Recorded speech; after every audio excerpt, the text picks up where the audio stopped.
Now investigating whether Omar Mateen, who declared allegiance to Islamic State hours before the massacre, had worked with anyone else to plan the attack. President Obama said it appeared the gunman had been inspired by extremist ideas spread over the internet, but no evidence that he was directed from outside. So what more do we know about the man behind the Orlando killings and his actual motivation? Our foreign affairs correspondent Jonathan Rugman reports. 29-year-old Omar Mateen had worked as a G4S security guard for 7 years. His ex-wife suggested he was mentally ill. His Afghan-born father said he had been angered by the sight of men kissing in Miami, and today he apologized for what he called the act of a terrorist. If I did know a 1% that he is committing such a crime, my son, I would have arrested myself, I would have called the FBI, I would have called the local law enforcement. I don't know why he did what he did. I wasn't aware of it. And I always paid attention that he should get higher education and serve the United States of America. So-called Islamic State said online that Mateen was one of their fighters. البداية من أمريكا. And in this radio message it talked about an attack on a crusader gathering in Florida. But President Obama says there's no proof IS was involved, suggesting that preventing sales of powerful guns is just as important as countering homegrown extremism. We are also going to have to make sure that we think about the risks we are willing to take by being so lax in how we make very powerful firearms available to people in this country. And this is something that obviously I've talked about for a very long time. Mateen bought a pistol and an assault rifle like this one, the AR-15, used in attacks from San Bernardino to Sandy Hook. But though the lobbying power of America's National Rifle Association is again under fire on this front page today, don't expect Donald Trump to back any change to assault rifle laws. Well, first of all, there are millions of them already out there, millions upon millions. So they're already out there, number one. And I absolutely wouldn't, because people need protection. They have to protect. So the bad guys will have the assault rifles, and the people trying to protect themselves will be standing there with a BB gun. Mateen was first investigated by the FBI in 2013. He was interviewed twice for making what colleagues called inflammatory comments about radical Islam. In 2014, the FBI interviewed him again after he claimed a connection to an American who became a suicide bomber in Syria. The Bureau decided that contact was minimal, and he was reportedly removed from a terrorism watch list. Last December, the Senate voted down a law which would have blocked terrorist suspects from buying guns. But even if it had passed, it wouldn't have stopped Mr. Mateen because he had no criminal record. I don't see anything in reviewing our work that our agents should have done differently, but we'll look at it in an open and honest way and be transparent about it. Our work is very challenging. We are looking for needles in a nationwide haystack, but we're also called upon to figure out which pieces of hay might someday become needles. If the FBI is watching you for suspected terrorist links, you shouldn't be able to just go buy a gun with no questions asked. Yesterday's attack may have been inspired by this IS assault on a concert hall in Paris last November. IS gunmen shooting civilians, then taking hostages before being shot by security forces.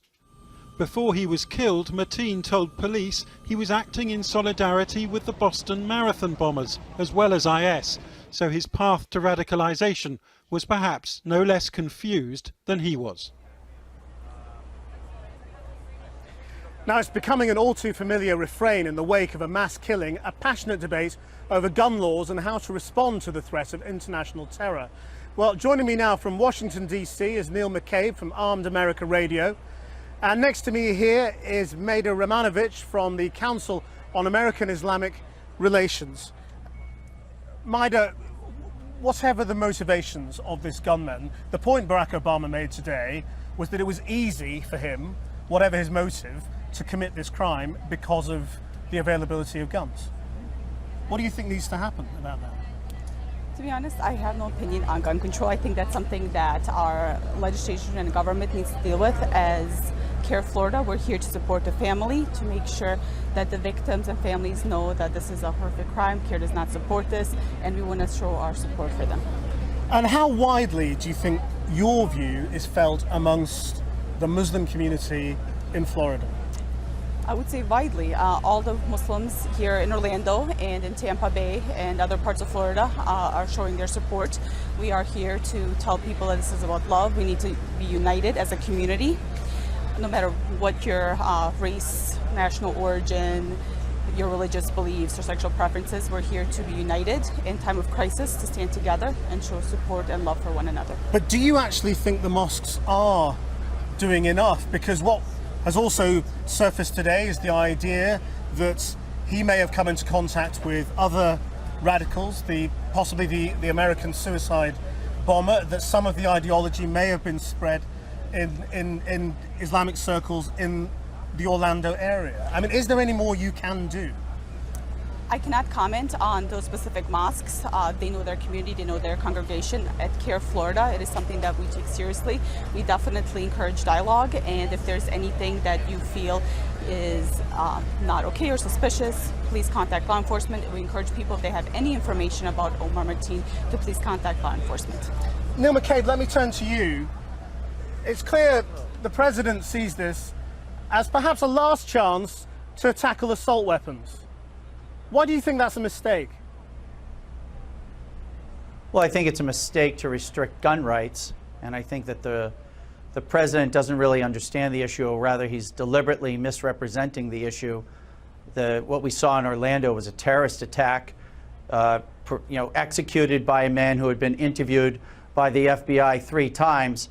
So I don't really see, what kind of clairvoyance was necessary. I mean, if the FBI couldn't figure it out after 3 interviews, I don't know how anyone else was supposed to be able to predict that this was coming. It's a very simple point the president's making, though, which was that it was very easy for him to walk into a store and buy an assault weapon and to buy handguns. And that made it, Yes. Whatever mistakes had gone before, it made it easy for him to commit this atrocity. Well, I mean, I don't know if your viewers are aware, but we have a tradition of gun rights in America. And of course, someone can go into a gun store and buy a gun. I don't see why that's a problem. I think that what people are kind of get confused about is the ability to predict future crimes, or the idea that you can pre-punish crimes.